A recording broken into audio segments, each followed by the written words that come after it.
בכינו בזוכרנו את ציון, על ערבים בתוכה, תלינו כי נורותינו, כי שם שלונו שובנו, דברי שיר ותוללנו שמחה. שירו לנו משיר ציון, איך נשיר את שיר השם, על אדמת נחל, עם אש דרך ירושלים, תשכח ימיני, תקבץ לצוני לחיקי, אם לא אזכרכי, אם לא אעלה את ירושלים בראש שמחתי, אם אשכחך ירושלים, תשכח ימיני, תקבץ לשוני לחיקי, אם לא אזכרכי, אם לא אעלה את ירושלים בראש שמחתי. Birshut Morav et Rabotai, avec l'apparition de Hachem, comme chaque mercredi soir, on se réunit autour du petit écran pour écouter un petit cours de Torah. Bon, ce soir, ce cours-là que vous voyez, il est enregistré, parce que je me trouve en ce moment-là à Los Angeles pour la semaine. Et si Dieu veut, Hachem, à la semaine prochaine. C'était paracha de cette semaine, c'est la première paracha de Bamidbar. Bamidbar, c'est le désert. Vous savez très bien que chaque semaine, toute l'année, elle est divisée en chaque semaine, elle a sa paracha qu'on lit dans la Torah. Vous avez vu tout ce Sefer Torah. Chaque Shabbat, on fait sortir un Sefer Torah, et chaque Shabbat, il y a un parchemin des 5 livres de la loi, des 5 livres de la Torah. C'est Ezra Sofer, c'est un grand tzaddik, un prophète, qui a divisé la Torah pour toutes les Shabbatot de toute l'année. À chaque Shabbat, il y a des leçons à apprendre, des lois que je vous ai données. Parfois il y a des histoires. Enfin, vous savez très bien que souvent je dis que si la Torah, elle nous parle beaucoup des histoires de la Torah, des histoires d'Abraham, Yitzhak, Yaakov, parce que c'est des histoires qu'on apprend comment vivre. Lorsqu'on parle d'Abraham, lorsqu'on parle de Yitzhak, lorsqu'on parle de Yaakov, Avinu, lorsqu'on parle de Moshe Rabbeinu, lorsqu'on parle du veau d'or, lorsqu'on parle de la création du monde, lorsqu'on parle de Noah et le déluge, on parle de la sortie de l'Égypte, l'esclavage en Égypte, Matan Torah, on parle de Korah, on parle de toutes les histoires de la Torah. Toutes ces histoires de la Torah, c'est pour nous apprendre quelque chose, parce que très bien, il faut savoir bien que les lois de la Torah, ils sont très dures, ils sont très très durs. Mais lorsqu'on apprend, lorsqu'on lit comment Moshe Rabbeinu se comportait avec Hachem, lorsqu'on lit comment Avraham Avinu se comportait avec Hachem, lorsqu'on lit comment Yitzhak Avinu s'est sacrifié pour Akadosh Baruch Hu, alors on dit si nos aïeuls, si nos parents ils ont fait cela, la plus forte raison que nous, si on peut faire ça. Donc des histoires de la Torah, on apprend à aimer Dieu.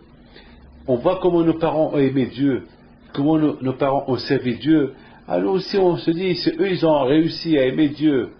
À leur époque c'était très, très dur, avec beaucoup de difficultés. Alors nous on peut aussi le faire. Nous, ça veut dire quelque part, pour respecter les lois d'un roi, il faut connaître le roi. Il faut connaître le roi. Comment on peut expliquer les lois d'un roi si on ne connaît pas le roi? Il faut connaître le roi. Imaginez-vous qu'il y a un roi qui vient, je ne sais pas, du Japon, il vient en France, et il nous dit c'est sa loi. Qui va l'écouter? On ne le connaît pas. Par contre, Sarkozy, tout le monde le connaît.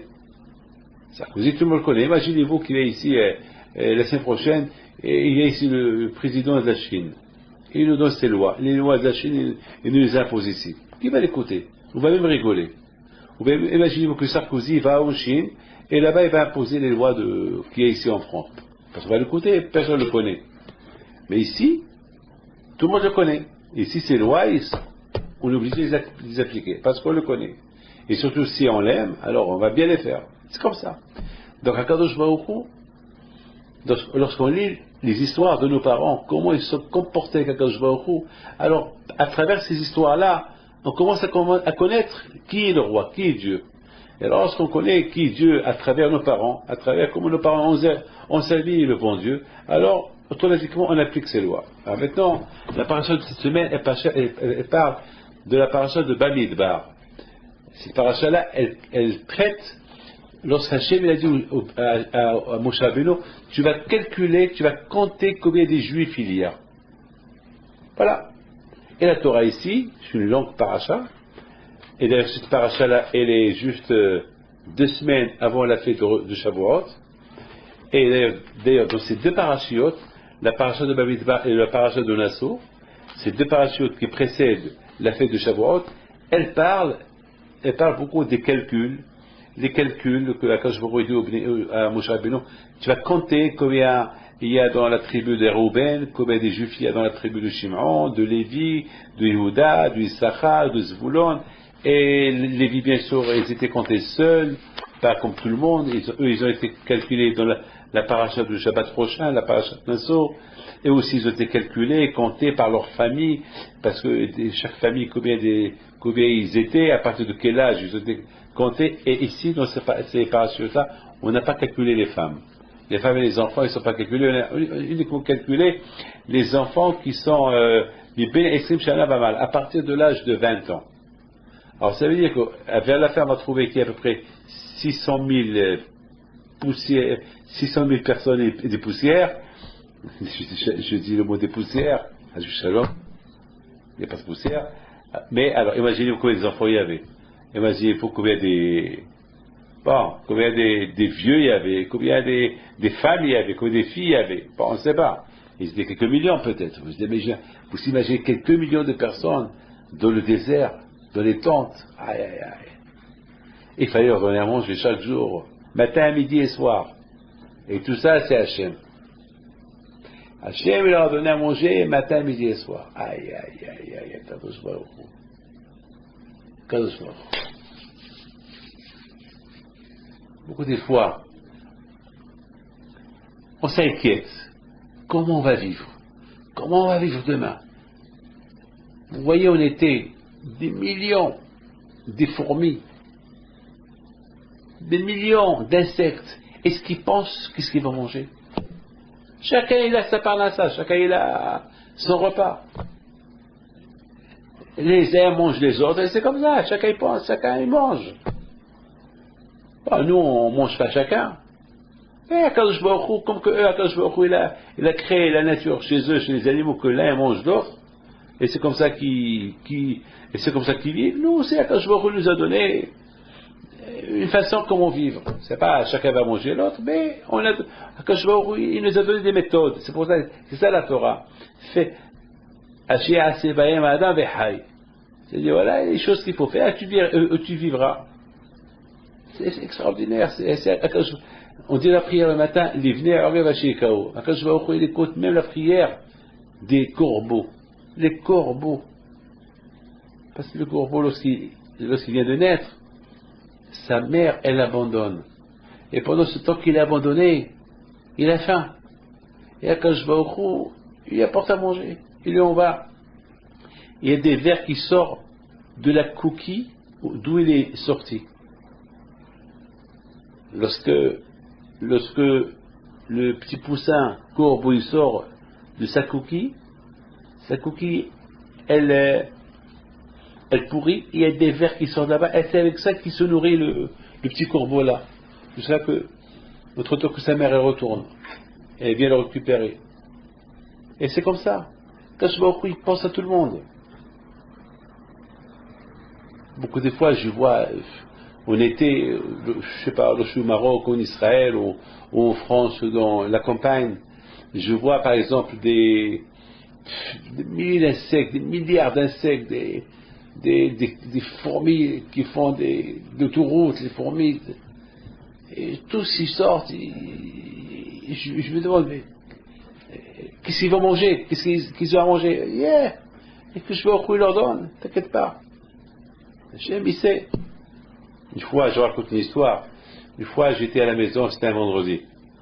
Et j'ai vu c'était en plein hiver, j'ai vu une fourmi. Chez moi à la maison. En plein hiver, il faisait froid, il neigeait dehors. Et je me suis posé la question, d'où elle est sortie cette fourmi? Ça m'a fait drôle, d'où elle est sortie cette fourmi. Je comprends l'été, elle est là. Mais en hiver, qu'est-ce qu'elle fait là? Ben, même si elle s'est perdue chez moi, elle ne va pas se perdre pendant 6 mois. Depuis l'été jusqu'à le mois de janvier chez moi, c'est quoi? Où elle s'est perdue? Donc elle a dû se cacher quelque part. C'est quoi ça? Où elle s'est cachée? Bon, je commençais à la suivre, je commençais à voir qu'est-ce qu'elle va devenir. Peut-être où elle va retourner à sa place. Et mon secrétaire qui était là, il voyait que je l'inquiétais, voulait la tuer. Je lui dis non, ne la tue pas. Je veux voir qu'est-ce qu'elle fait. Je veux voir où elle va aller, d'où elle est sortie. Pendant 2 heures. 2 heures de patience en train de suivre la fourmi. Et finalement, j'ai vu la fourmi qui se dirige vers la cave. Elle va vers la cave et hop, elle descend. Elle descend, vous savez, la fourmi, elle descend, parce que lorsqu'elle ne connaît pas l'endroit, elle ne récupère pas où elle va, elle descend, elle remonte, elle descend, elle remonte. Moi, j'ai pris la patience avec elle, le secrétaire qui me regarde, qui rigole, qui voit Rabbi David en train de suivre une fourmi. C'est beau, hein, il a dû croire que j'étais pas normal dans ma tête. Mais moi, je suis normal. Moi, j'aime apprendre. J'aime apprendre. J'ai pas fait des études à l'école de scientifique. Je l'ai fait tout seul. Je l'ai fait tout seul avec mes livres de Torah. J'apprends à être. Je vais tout apprendre. J'apprends tout grâce à Dieu. Je sais grâce à Dieu, grâce à la Torah, grâce à l'étude, et je fais moi-même mes propres expériences. Sans laboratoire, sans rien du tout. Avec la Chokhmah, avec la sagesse, avec l'aide de la Torah. Et je découvre plus vite que les autres, grâce à Dieu.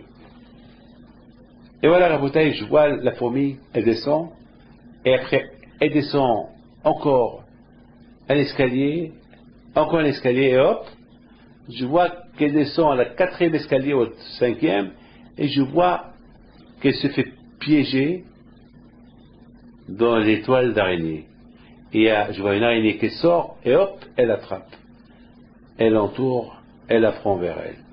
Et je commence à réfléchir. Je vois David, Akadosh Baruch Hu, il sait qu'il y a une araignée dans la cave. Et cette araignée dans la cave, il faut qu'elle mange. Et qu'est-ce qu'elle va manger en hiver? Et en hiver, il n'y a pas de vers. Et en hiver, il n'y a pas de fourmis. Il n'y a pas d'insectes. Il n'y a rien. Quoi, elle va crever. Alors qu'est-ce qu'il fait Akadosh Baruch Hu? Il a fait qu'il y avait chez moi à la maison une fourmi qu'elle a pris son Shabbat. Elle a voulu passer un bon week-end chez moi, un week-end de quelques mois, chez moi à la maison. Et au moment voulu, le moment que cette fourmi-là, cette araignée-là, c'est l'heure qu'elle doit manger, c'est son jour, il est venu, quand je elle a fait que la fourmi sort de sa cache, de sa cachette, elle se dirige vers où? Vers là où Hachem lui dit de se diriger. C'est pas elle qu'elle a choisi la direction qu'elle devait prendre, parce que si elle devait choisir, elle va être exposée dehors, ou elle reste à sa place, sans bouger, passer bien son hiver là-bas. Non. 100 jours, elle est venue. Et voilà, elle a fait tout un chemin, sans savoir, parce qu'il fallait qu'elle reçoive ces ondes de Hakadosh Baruch Hu du ciel, ça prend du temps. Donc ça a pris 2 heures, 3 heures, jusqu'à qu'elle est arrivée vers l'escalier. Elle remonte, elle descend, elle remonte, elle descend, jusqu'à qu'elle descend, finalement, et l'araignée, elle vient, elle l'attrape, elle la mange. Alors si Hakadosh Baruch Hu, il pense à l'araignée, si Hakadosh Baruch Hu pense de quoi faire vivre l'araignée pendant la période de l'hiver, alors bien sûr qu'Hakadosh Baruch Hu va penser à moi, Hakadosh Baruch Hu va penser à l'être humain que pour lui, et le monde a été créé, et les araignées aussi, ils ont été créés pour servir l'être humain. Donc tout dépend de l'émouna et du bitachon de l'homme vis-à-vis de Akadosh Baruch Hu. Donc, Rabotai, les Juifs qui étaient dans le désert, quelques millions de Juifs, comment ils ont pu vivre 40 ans dans le désert, dans le soleil, dans le froid? Il n'y avait ni... C'est impossible, c'est pas possible, ils n'avaient pas... Le désert, il n'est pas traité pour habiter dedans. On ne peut pas habiter dans un désert. Et pourtant, ils ont habité là-bas pendant 40 ans. Et qui a fait qu'ils ont pu vivre et exister 40 ans, et de là-bas ils sont entrés en Terre Sainte? Akadosh Baruch Hu. Akadosh Baruch Hu, il peut tout faire. Donc, c'est pour cela que la Torah nous parle du Midbar dans le désert. Les Juifs ont reçu l'ordre de rester, de traverser le désert pour montrer au monde entier que Hachem, il est capable de faire vivre une nation sans rien dans le désert. Et même que ce n'est pas possible, que je peux rendre possible. Le manger descendait du ciel, les vêtements qui étaient sur eux, ils n'ont pas pourri, ils n'avaient pas besoin de se laver parce que le Talmud dit qu'il y avait un vent qui venait et qui les lavait. Il y avait un vent qui venait et qui repassait leurs vêtements sur eux. Ils sentaient bon, ils ne transpiraient pas. Et, vous allez me dire, c'est pas possible tout ça. Eh bien, si vous ne pouvez pas croire, ne croyez pas. Ne croyez pas. C'est votre problème. Alors, et cette histoire de l'araignée et la fourmi, c'est quoi? C'est du bidon, ça aussi. Ouais, ça aussi, c'est du bidon. Non. Il y a ce qu'on appelle la providence divine. Quand je vois il sait ce qu'il fait. Il n'y a rien qui se fait sans rien. Il faut savoir que il y a un créateur, il y a celui qui croit, il ne peut que gagner. Qu'est-ce qu'on perd de ne pas croire? Tenir tête, non, je ne crois pas. Non, tenir tête, non, je ne crois pas. Oui, prouve-moi. Et alors? Et si j'arrive pas à te prouver? Et si j'arrive pas à te prouver, alors que tu vas devenir? Tu vas rester hamar, tu vas rester bête, tu vas dire, je ne crois pas, tu ne crois pas. Donc tu as un problème, il n'y a personne qui peut te résoudre, tu ne crois pas, tu restes avec ton problème jusqu'à que, Hashem Shalom, il t'arrive quelque chose. Non. Moi, lorsqu'on croit, ça soulage. Lorsqu'on croit, ça soulage. Je crois, j'ai les monates, même que mon problème n'est pas résolu, après je me dis, bon, j'ai pas eu de chance. Bon, c'est tout. Et point final. Je ne vais pas hacher mon doute. Et c'est la raison pourquoi la Torah, justement, dans le désert, Hachem, il dit à Moshe, compte-les dans le désert. Je ne comprends pas. Compte les Juifs dans le désert. Pourquoi compter les Juifs dans le désert? Pourquoi compter les Juifs dans le désert? Pour faire quoi? À quoi sert? Il y a aussi cette question-là, je l'ai vu dans un des livres de Torah qui pose cette question. Pourquoi calculer les Juifs? Pourquoi les calculer? C'est quoi? Quelle est la raison? Pourquoi on doit savoir le nombre des Juifs? Combien il y a des Juifs dans le désert? Je ne comprends pas. Je sais très bien, dans un avion, on est obligé de compter, parce que, vous imaginez, il peut y avoir un terroriste, il peut y avoir, je ne sais pas, il peut y avoir quelqu'un qui manque, on ne peut pas savoir. On est obligé de compter combien, même au niveau business, il faut savoir, Air France, Royal Al, il veut savoir, la Royal Air Maroc, il veut savoir combien, parce que selon les passagers, on sait combien d'argent la compagnie elle gagne. Vous imaginez qu'on va leur dire n'importe quel... Donc il y a toujours ce que les agences ils ont dit de vendre. Maintenant on va calculer ce que les agences ont vendu et c'est le même chiffre qu'il y a dans l'avion. Comme ça on compare. Donc je comprends très bien, mais je ne comprends pas. Dans le désert, quel est le but de compter les gens? C'est quoi le but? Et c'est quoi le but de ne pas compter les femmes et les enfants? C'est quoi le but? Bon, je ne vais pas rentrer dans les détails, je veux savoir. Eh bien justement, là, je vous donne même deux réponses, mais une réponse simple. Une réponse simple pour moi est, la Torah, elle nous donne un calcul combien des Juifs ils étaient dans le désert. Quelle est la raison pourquoi la Torah, elle veut qu'on écrit dans la Torah combien des Juifs ils étaient dans le désert? Bon, d'après Rashi dit parce que la Torah est venue nous montrer combien le bon Dieu et il aime les Bnei Israël.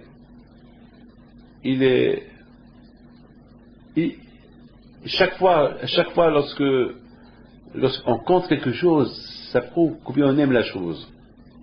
On ne va pas compter quelqu'un parce que on n'a rien à faire. Par exemple, lorsqu'on compte l'argent, c'est parce qu'on aime l'argent. Vous savez, les yeux, ils sont gourmands. On compte, on reçoit beaucoup d'argent, on compte, et après on recompte. Et après on recompte. Est-ce que les pièces, on les compte? Non, les pièces, on les compte pas parce que, surtout les centimes. On les compte pas parce qu'ils sont pas, ils ont pas beaucoup de valeur. Pour le pauvre, peut-être oui, pas pour le riche. Mais pour le riche, s'il y a des billets de 500 euros, il va les compter. Ça donne un plaisir de compter, de recompter, parce que les yeux, ils sont appétits, ils ont l'appétit, ils veulent voir encore. C'est pas, on compte 2 fois, 3 fois, 4 fois, ça ne veut pas dire les billets vont doubler. Non, c'est personnel. Akadosh Baruch Hu, il aime tellement les bénis Israël, à tel point qu'il les aime. Comme ce pauvre-là, qui compte même les petits sous, Akadosh Baruch Hu, il compte tout le monde. Dans la Torah, c'est écrit uniquement le nombre des grands et des hommes, pas des enfants et des femmes. Pourquoi? Ben justement, la Torah, elle veut nous apprendre un enseignement. La Torah, elle veut nous apprendre que ceux qui sont comptés, c'est uniquement ceux qui sont capables de travailler. À partir de 20 ans, on est capable de travailler. Moins de 20 ans, on n'est pas capable de travailler. On n'est pas assez mûr. À partir de 20 ans, on est mûr. Donc c'est ça, Akadosh Baruch Hu, il met le point sur ceux qui ont à peu près 20 ans. À partir de 20 ans.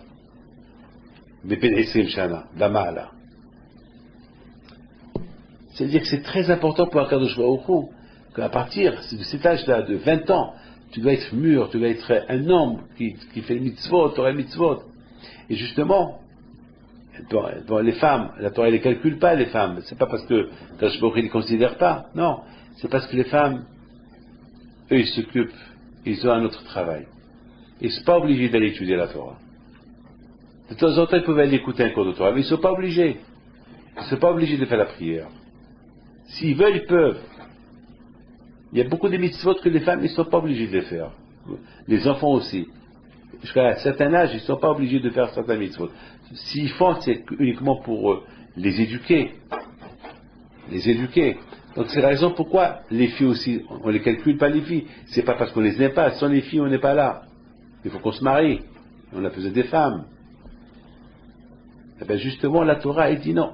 Les femmes, ils ont un autre rôle. Les femmes, Akadosh Baruch Hu, il a déjà préparé un rôle pour les femmes. S'occuper de leur mari, s'occuper des enfants, l'éducation.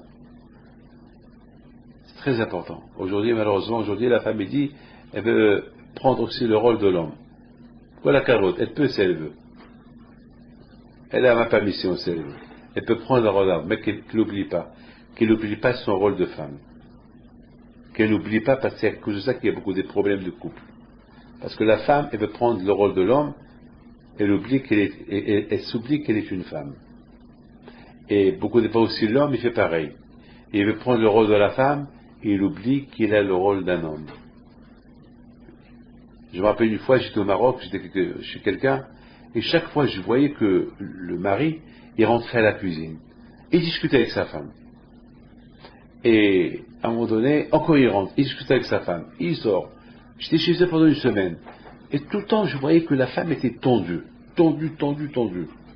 Et chaque fois lorsqu'elle rentrait, lorsqu'elle nous servait, elle était un peu tendue, la peau n'était pas à son aise. Alors qu'est-ce que j'ai fait?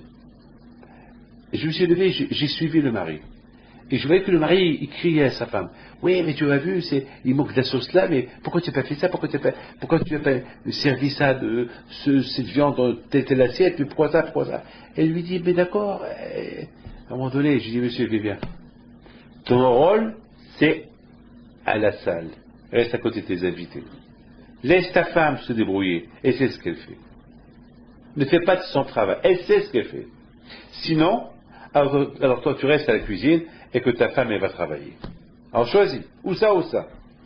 Non, elle me dit, monsieur Rabbin, je veux qu'elle fait mieux. J'y ai fait mieux.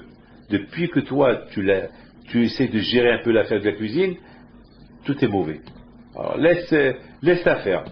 Lorsque tu es à côté de moi, tout ce qu'elle fait, elle le fait bien. Mais dès que tu rentres chez elle et tu rentres après, tu t'assois avec nous, c'est pas bon. Alors, s'il te plaît, Assieds-toi et tais-toi. Ne mélange pas les choses. Donc vous voyez, c'est la raison pourquoi la Torah ici, elle donne, c'est où et Torah Shkol Adat, B'ni Israël, Mishpachotam, et Bet Avotam, et B'Misal Shemot, Kozra et Gogolotam. La Torah ici, elle précise, ici la Torah, que Hachem, il veut que les B'ni Israël soient calculés, comptés, mais à partir de 20 ans. Parce qu'à partir de 20 ans, ils sont responsables. Les femmes, on a expliqué pourquoi ils ne sont pas comptés. Leur responsabilité, c'est la maison. Mais les hommes, leur responsabilité, c'est éduquer les enfants, la Torah, les mitzvot, étudier la Torah, faire Torah et mitzvot. Les femmes, on sait ce qu'ils doivent faire. Et c'est la raison pourquoi, justement, la Torah, elle nous crie, elle veut nous montrer que bien Kadosh Baruch Hu, il a donné aux hommes l'importance comment gérer le judaïsme. Première chose. Deuxième chose, la Torah veut nous apprendre combien Kadosh Baruch Hu il aime Am Israël. Combien Kadosh Baruch Hu il aime Am Israël. Il les compte chaque fois. Comme celui qui compte chaque fois son argent. Parce qu'il aime son argent. Et ce qui est le plus important, et ça c'est très important de le savoir, c'est que si vous voyez un peu la paracha, c'est super.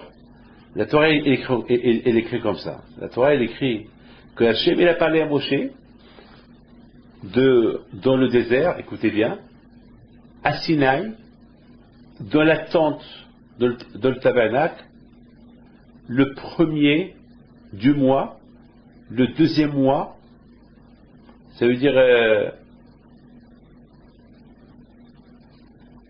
c'est Iyar, le deuxième mois, la deuxième année de la sortie de l'Égypte. Combien de détails. Pourquoi la Torah ne dit pas, Hachem il a parlé à Moshe dans le désert du Sinaï et il a dit calcule les Juifs. Non, la Torah elle donne pour calculer les Juifs, la Torah elle donne plein de détails.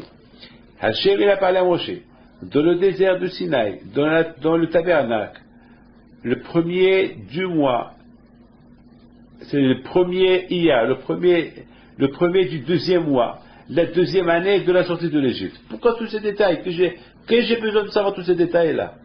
Que j'ai besoin de savoir tous ces détails?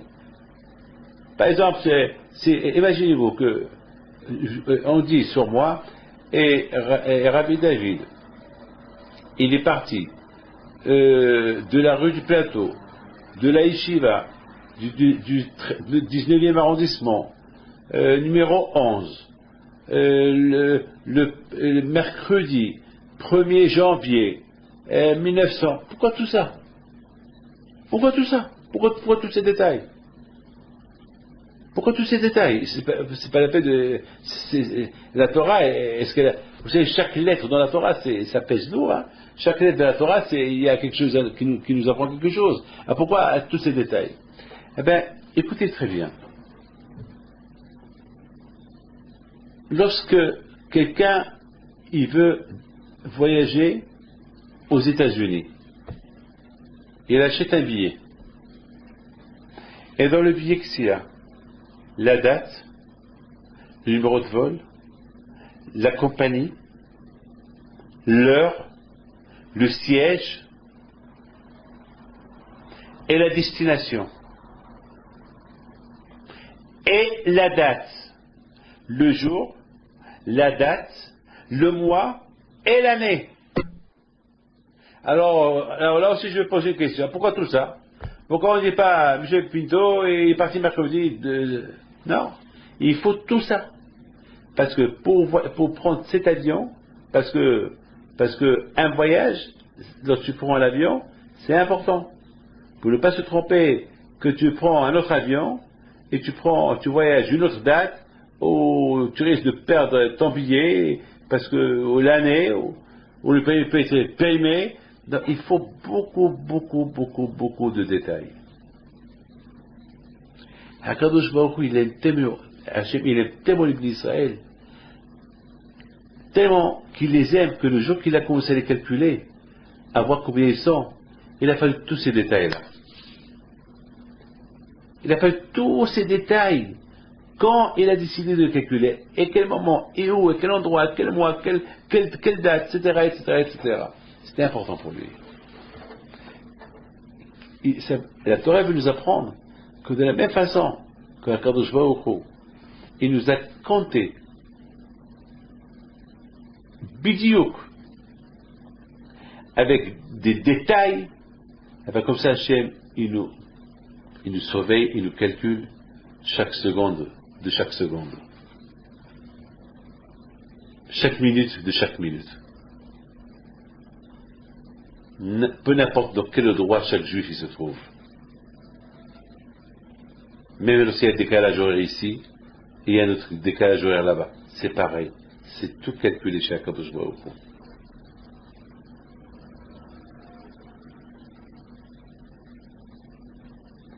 Le Sachem, il proclame son amour au Bnei Israël. Il ne dit pas « je les aime ».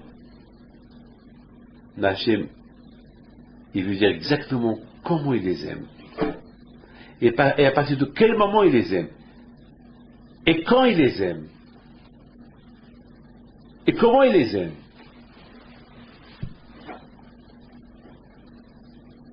Les amis, de la paracha de Émor, la Torah là-bas nous raconte, il y avait un juif qui s'appelle le fils de Shilomit Bat Dibri. Sa mère était juive, donc lui aussi était juif, mais son père était égyptien. Il n'était pas juif. C'est écrit dans la Torah qu'il avait violé cette femme et elle a eu cet enfant. Bon, cet enfant, c'est un juif. Et cet enfant, il a reçu la Torah. Mais c'est écrit dans la Torah qu'à un moment donné, il s'est disputé avec un autre juif parce qu'il voulait planter sa tente à côté de lui. Ils se sont disputés. Et après, ce fils d'Égyptien, qui était aussi fils d'un juif, il s'est énervé. Il a commencé à rigoler sur la Torah. Elle a commencé à rigoler, et de la rigolade, il est passé à un acte très, très, très grave. Il a insulté Dieu. Je vous en prie, écoutez bien. Comment est-ce possible qu'un juif, qu'il a écouté les 10 commandements, qu'il a vu les miracles en Égypte, il a vu, c'était pas un bébé, il avait peut-être la cinquantaine, ce monsieur-là.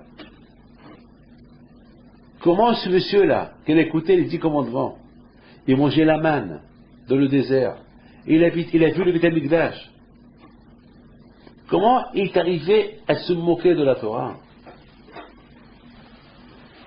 à banaliser la Torah? Comment est-ce possible? Comment est-ce possible banaliser la Torah?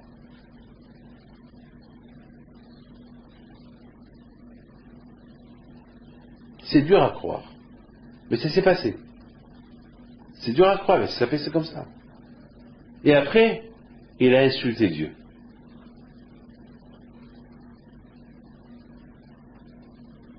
Vous savez, on raconte, le Talmud il raconte une histoire sur Myriam Bat Bilga.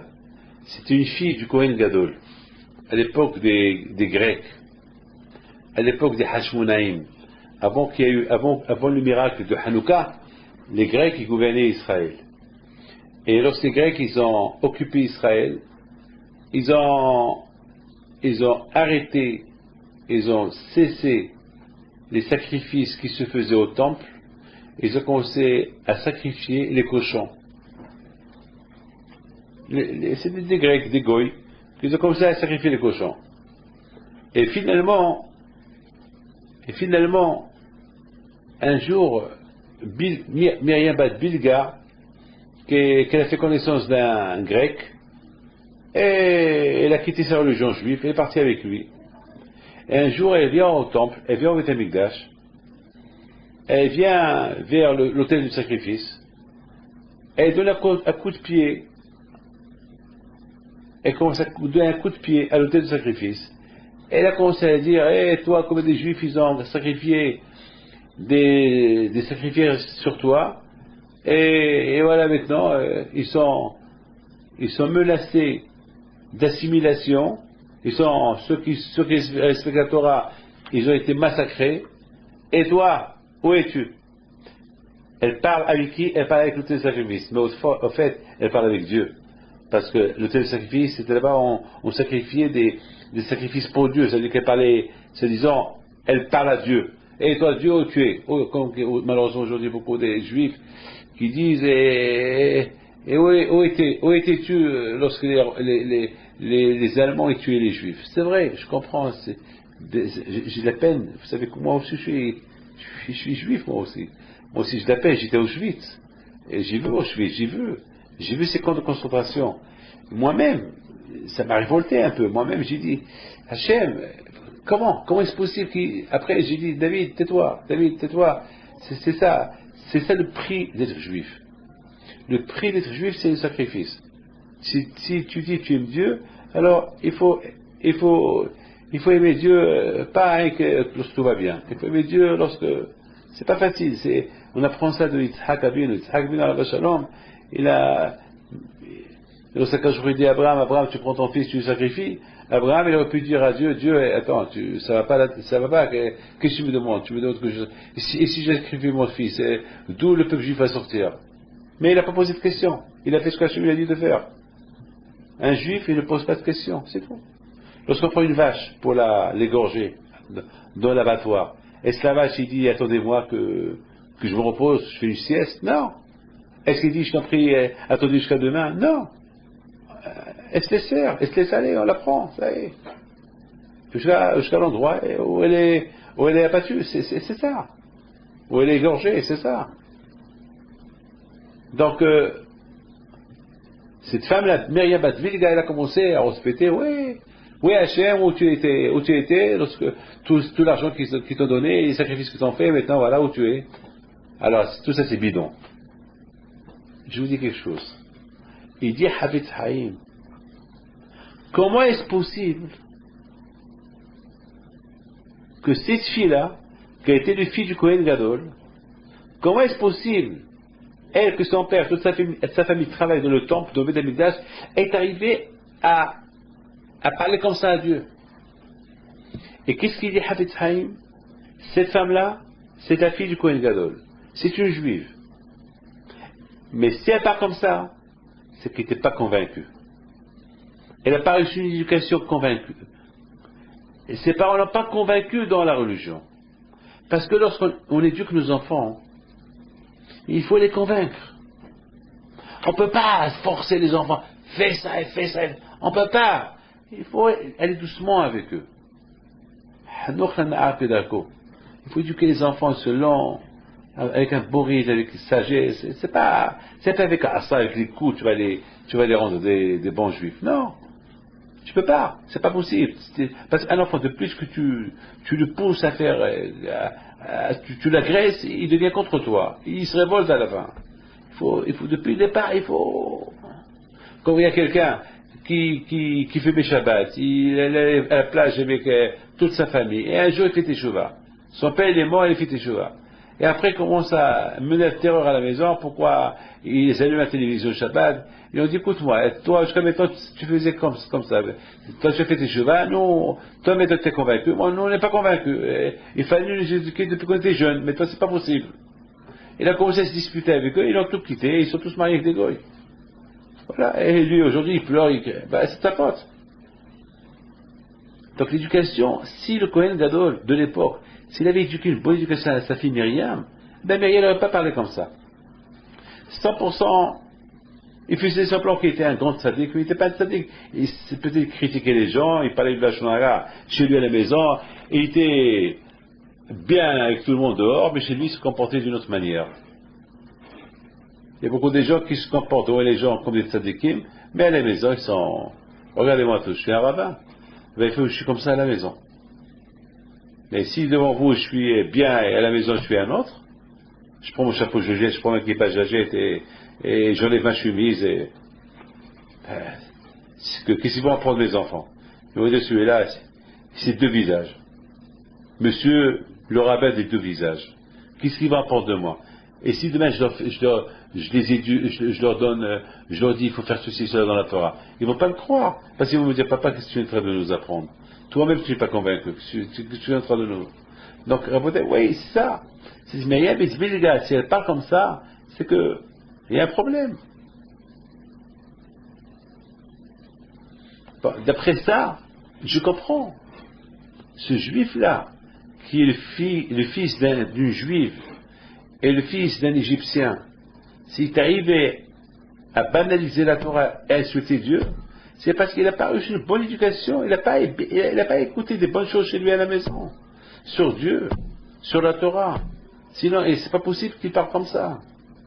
Mais ce qui est important, extraordinaire, c'est dans cette paracha de Émor, la Torah, elle nous parle des Kohanim. Au départ, elle nous parle des Kohanim. Il faut la façon qu'ils doivent être purs, de ne pas être impurs, de ne pas qu'ils touchent les morts. Un Kohen, c'est un Kohen. Un Kohen, il n'a pas le droit de toucher les morts. Un Kohen n'a pas le droit de marier une divorcée. Un Kohen, il doit se marier avec une veuve ou une vierge. Pourquoi? Parce qu'un Kohen, c'est important. Un Kohen, c'est la perfection. Un Kohen, c'est de lui qu'on apprend. Le Kohanim, il y a le Kohen, après le Lévi, après l'Israël. Parce que, d'ailleurs, même dans la paracha de cette semaine, Hachem, il a dit à Moshe de calculer, de compter tous les Juifs, sauf la tribu de Lévi et la tribu des Kohanim. Eux, ils ont été calculés seuls. Parce qu'eux, ils sont importants, eux. Vous comprenez, mes enfants? En même temps, on comprend très bien combien c'est important. Le juif, c'est important pour lui d'apprendre des Kohanim, comme le service d'Hachem. Dans la paracha de Émor, elle nous parle des Kohanim, combien ils doivent se comporter avec le bon Dieu. Et après, la Torah nous parle du respect du Shabbat. Et après, la Torah nous parle du respect des fêtes. Eh oui. Pourquoi? Parce que beaucoup des fois, le fait de faire tout le temps le Shabbat, après on s'habitue. Après on a un peu ras-le-bol. Alors Hachem nous a donné des fêtes. Des fêtes qu'on peut aussi cuisiner, parce que le Shabbat on ne peut pas cuisiner. Mais pendant les fêtes on peut cuisiner. Allumer d'un feu à l'autre. Donc tout ça pour la fête, Shabbat, c'est pour nous approcher de la Kadosh Baruch Hu. Une fois j'ai dit pourquoi Hachem ne nous a pas donné une seule mitzvah? Pourquoi plein de mitzvot?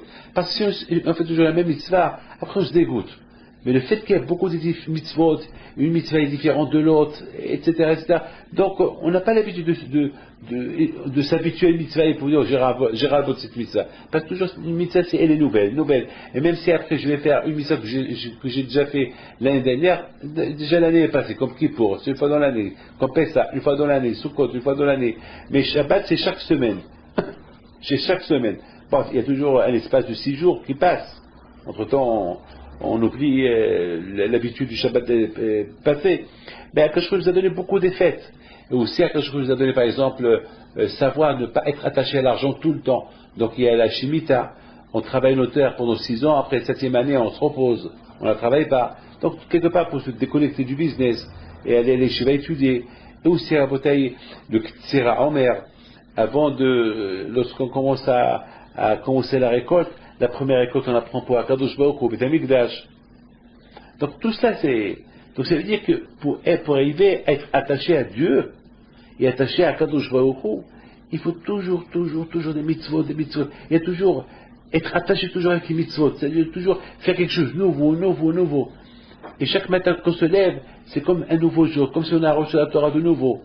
Donc vous voyez, la Torah elle commence par la pureté des morts, c'est-à-dire il ne faut pas toucher les morts, un Kohen, il ne faut pas qu'il touche les morts pour qu'il reste pur, et pour qu'il reste pur, il n'y a pas que cette mitzvah seule qui va le rendre pur, il faut qu'il fait Shabbat, il faut qu'il fait ceci, il faut qu'il fait les fêtes, il faut qu'il ait l'émouna en Dieu, et c'est ça qui va attoucher l'homme à Dieu.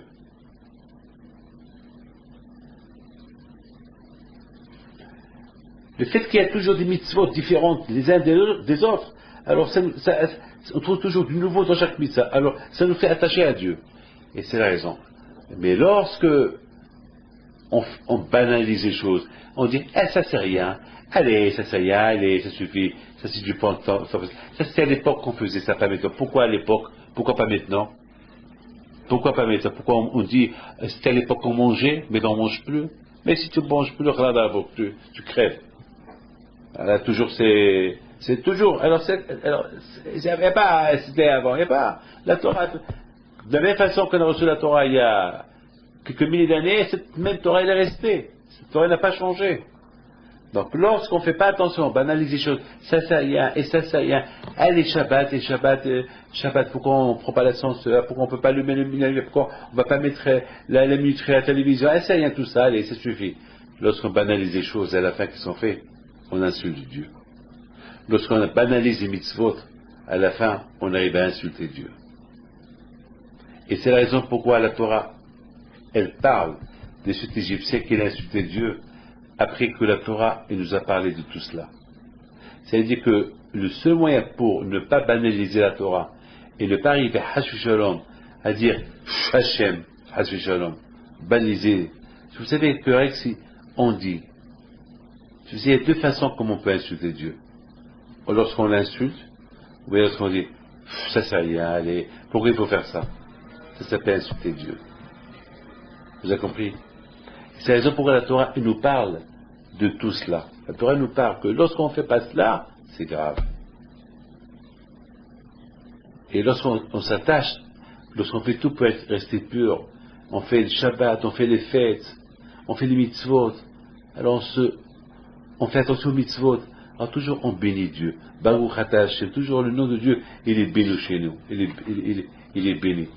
Je voudrais vous dire quelque chose.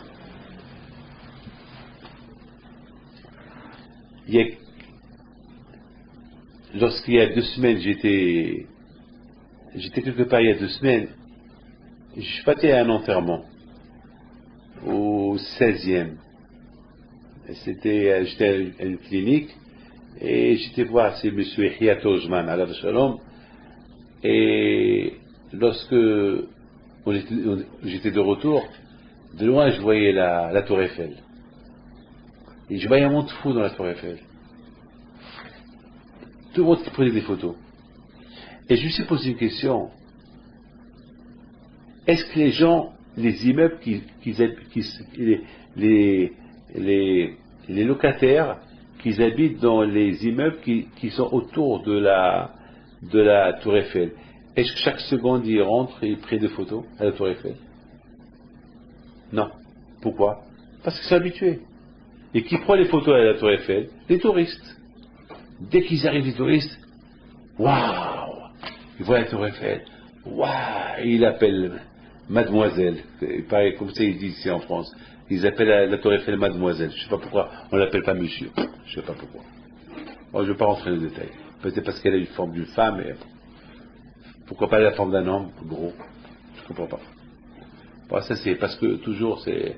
On pense que la France c'est les femmes. Toujours on pense aux femmes, c'est tout. Toujours la discussion de ceux qui étudient la Torah, ils vont parler que des femmes. Toujours c'est des femmes. Je me rappelle une fois dans un avion, il y avait un monsieur qui regardait une femme. Et chaque fois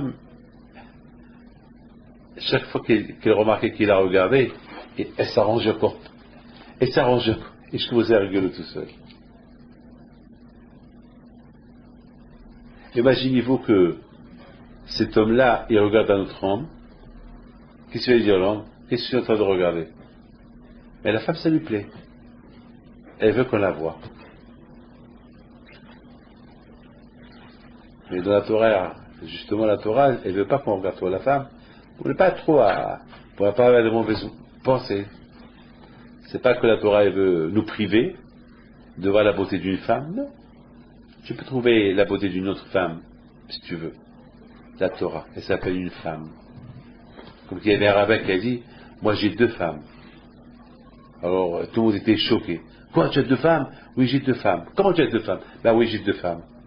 Comment? La première, c'est la Torah. Et la deuxième, c'est ma femme. Et toujours, la première femme, je l'aime plus que la deuxième. Et ma deuxième femme, elle le sait. Et toujours, elle me dit, non, David, pourquoi tu ne vas pas faire ta première femme, qui est la Torah? Alors maintenant, mes amis, imaginez-vous, les locataires, est-ce que chaque fois, ils sortent au balcon prendre la photo de la Tour Eiffel? Non, parce ils la voient tout le temps, je crois même ils ont marre de la voir. Mais imaginez-vous mettre un touriste, un invité qui vient, et qu'il est invité chez un des locataires, que son immeuble il en face la Tour Eiffel. La première chose qu'il va lui dire, viens, je vais te montrer quelque chose de beau. Et il va ouvrir le balcon, et dire, regardez. L'invité, dès qu'il va voir la Tour Eiffel en face de lui, il va dire, waouh! Le propriétaire, qui se fait faire? Rien. Parce qu'il est habitué. Mes amis, sache que Hachem ne veut pas, Hachem ne veut pas qu'on arrive comme ces messieurs qui habitent en face de la Tour Eiffel, qui s'habituent à voir la Tour Eiffel. Quand il veut qu'on voit toujours dans la Torah comme quelque chose de nouveau. Pas quelque chose qu'elle est là tout le temps. Quelqu'un qui mange des truffes et le veau et l'agneau chaque seconde, il a marre. Mais qui voit qu'on lui donne un bon pavé une fois de temps en temps, il va la manger avec appétit. Mais qu'on lui donne un pavé matin, un pavé l'après-midi et un pavé le soir avec des trucs, il va se dégoûter. De même à la Torah, on l'étudie chaque seconde, on va se dégoûter. Alors c'est pour ça que je crois que nous avons beaucoup de mitzvot, les unes sont différentes des autres. Pour qu'on ne se dégoûte pas, parce que chaque mitzvah elle est différente de l'autre. Chaque mitzvah elle est différente de l'autre. C'est pour ça, Akadosh Baruch Hu, il veut, nous a fait le Shabbat, et pour ne pas qu'on s'habitue avec c'est pour ça que nous a donné les jours de la semaine, et pour ne pas qu'on s'habitue avec les jours de la semaine, il nous a donné un Shabbat slop, un jour qui est différent des jours de la semaine, qui est là-bas d'autres prières, d'autres choses à faire. Et pour ne pas qu'on s'habitue tout le temps au Shabbat, il nous a donné des fêtes. Que ces fêtes-là, on peut manger, on ne travaille pas, mais on peut cuisiner. Donc c'est un changement. Et les mitzvot. Lorsqu'on se comporte de cette manière-là, on apprécie la Torah et on apprécie Dieu. Mais si, Hashu Shalom, on ne suit pas les règles de la Torah, dans la pureté, on finira par Hashu Shalom, banaliser la Torah et arriver à insulter le nom de Dieu. Et c'est ça la rabotaille, ce que je pense. C'est ça la rabotaille, ce que Hachem il veut de nous. Même David Amelech il dit, une seule chose je demande de toi Hachem, s'il te plaît Hachem, aide-moi à ne pas s'habituer à toi. Aide-moi à ce que chaque fois que je viens vers toi, ce soit comme la première fois que je viens vers toi. Et non pas la deuxième fois. Pour ne pas que je m'habitue avec toi, je vais te sentir toujours nouveau chez moi. Maintenant vous comprenez. Lorsqu'on se comporte de cette manière-là, alors que Hachem nous aime. Il nous calcule chaque fois. Il nous compte. Pour que Hachem, il nous surveille, il nous compte, il déclare son amour à nous avec les dates et les heures et les mois, etc., etc. Mais lorsque nous aussi on lui déclare notre amour. Mais si Hashu Shalom, on montre à Akadosh Baruch Hu qu'on s'en fout de lui, alors Akadosh Baruch Hu aussi, il fera de même. Il fera pareil avec nous. Vous savez, Rabotai, je termine avec ça. Ça vous fait la peine ce que je vais vous raconter. C'est écrit que Titus, lorsqu'il est entré au temple, avant de le détruire, il a pris son épée et il a déchiré le rideau qui séparait le temple et le Saint des Saints. Et il a vu le sang qui coulait. Il a cru qu'il a tué Dieu. Hachem il a voulu croire qu'il a gagné. Il a crié, hurrah, j'ai gagné, j'ai tué. Après qu'est-ce qu'il a fait? Il a pris la Sefer Torah, il l'a déchiré, il a porté une femme juive et il l'a violée. Sur le Sefer Torah. C'est choquant ce que je vous dis. Hein. C'est choquant, hein. Ça choque. Ça choque, hein. Violer. Ah, vous savez, permettez-moi de vous dire, ne vous choquez pas. Parce que nous aussi, c'est ce qu'on fait. Lorsque on viole, lorsqu'on transgresse une mitzvah, une loi de la Torah, c'est comme si on a violé le Sefer Torah. Comme si on a déchiré le Sefer Torah. Si la Torah te dit ne fais pas ça, et toi tu fais le contraire, ça ne s'appelle pas violer la Torah. On compare la Torah à une femme. Lorsqu'on fait la Torah, c'est-à-dire qu'on est marié avec la Torah.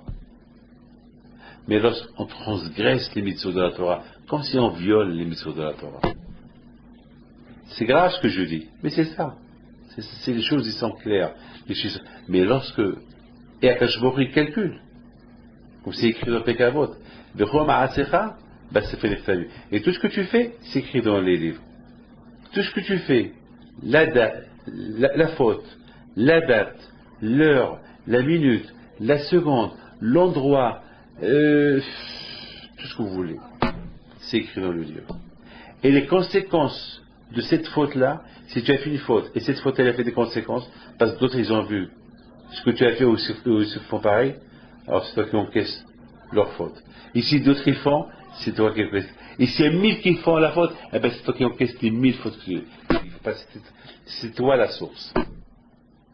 Donc mes amis, c'est ça la paracha de cette semaine. La paracha de cette semaine, elle a été donnée dans le désert. Elle s'appelle Bamidbar, le désert. Et pourquoi la Torah, elle appelle ça, cette Sidra, le désert, et quand je vais la parler à Moshe dans le désert, pourquoi on ne sait pas, quand Moshe l'a parlé dans le, quand Hachem l'a parlé à Moshe dans le désert, pourquoi la Torah, elle nous dit dans le désert? Ben, Hachamim me disent, pourquoi la Torah, elle a écrit le mot désert? Pour te dire que, comme que le désert, il n'a pas de patron, le désert, il est inhabitable. Le désert, il est abandonné. Il n'y a pas de péage dans le désert. Et le désert, c'est un désert. Personne n'habite là-bas. En plus, personne ne va là-bas parce que c'est invivable. Il n'y a pas d'eau, il n'y a pas de commodité. Il n'y a rien du tout dans le désert. Personne n'approche le désert. Eh bien, justement, la Torah, elle veut que chaque homme, il faut qu'il se comporte comme un désert. Il faut qu'un homme dise non, ça c'est pas pour moi, ça c'est pas pour moi. Il faut que l'homme il abandonne son corps pour le service de la Kadosh Baruch Hu. Et si tu abandonnes ton corps pour le service de la Kadosh Baruch Hu, tu as réussi. Donc c'est ça. Chacun de nous doit savoir combien il est aimé par Dieu. Et tout cela compte lorsque l'homme il montre lui aussi qu'il aime la Kadosh Baruch Hu. Et comme on a dit tout à l'heure, qu'il y a des règles. D'abord, faire attention à ce qui est pur, ce qui est impur. Déjà le matin, dès que vous vous levez le matin, il faut se laver les mains avec un verre, avec un kili. Vous prenez un ustensile et vous versez de la main droite 1, 2, 3, 4, 5, 6. Hommes et femmes et enfants, même les bébés. Lorsqu'on leur lave les mains, leur main, il est pur. C'est la pureté. Parce que toute la pureté qui se colle dans les mains pendant que l'homme dort, la personne dort, a disparu le matin avec l'eau. Donc déjà, on commence la journée dans la pureté. Et si tu commences la journée dans la pureté, alors tu vas faire attention aux autres choses. Mais si tu commences ta journée dans l'impureté, ben, tu finiras mal à la fin. Il y avait quelqu'un qui m'a dit, il est rentré, il s'est assis devant moi, il me dit, mais pourquoi le bon Dieu m'a fait ceci, cela? Qu'est-ce que j'ai fait au bon Dieu? Je dis, tu fais Shabbat? Il me dit oui. Et finalement, à la fin, j'ai vu qu'il fait tout. Alors je lui ai dit, mais qu'est-ce que tu veux? Et elle a dit, c'est vrai, tu étudies la Torah, oui. Alors qu'est-ce que tu veux? Et pourquoi le bon Dieu me fait ça? Je lui dis, dis-moi qu'est-ce que tu veux? Il t'a fait. Qu'est-ce que tu veux?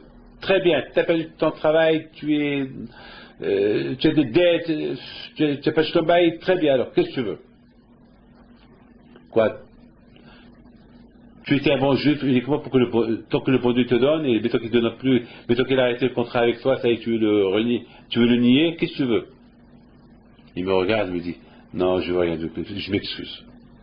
Je dis, fais attention, parfois tu peux perdre tout le bénéfice de toute une vie, tout ce que tu avais toute ta vie, avec une discussion banale comme ça. Lorsque tu dis, pourquoi le bon Dieu me fait cela? Toi, tu sais bien que tu as regretté après. Alors fais attention à ce qui sort de ta bouche. Et malheureusement, il y a des gens qui font pire que ça. Comme quelqu'un qui m'a dit cette semaine, moi je suis athée. Vous savez, il m'a dit, je lui pardonne, il m'a dit, moi je suis athée. Il vient, il s'assoit devant moi, et ça lui dit, moi je suis athée. Je lui dis, tu es super. Je suis super. Au moins, tu dis la vérité. Moi, tu dis la vérité. Parce que la Torah, il veut qu'on dise la vérité.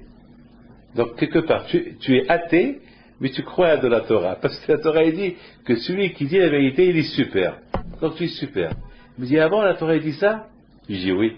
Mais il dit, ben, c'est bien ça. Je voudrais bien faire la connaissance de la Torah. Tu vois, c'est extraordinaire. Il vient, il dit, je suis athée. Au fond de lui, il croit. C'est l'orgueil, je suis athée, ça marque. Il croit que je lui ai donné une médaille parce qu'il m'a dit, je suis athée. Et à la fin, voilà, je l'ai eu. Et après, il est parti, on va y aller, je vais étudier 1 heure. Il a pris 1 heure par semaine à étudier. Au départ, il est venu, il a cru, je suis athée.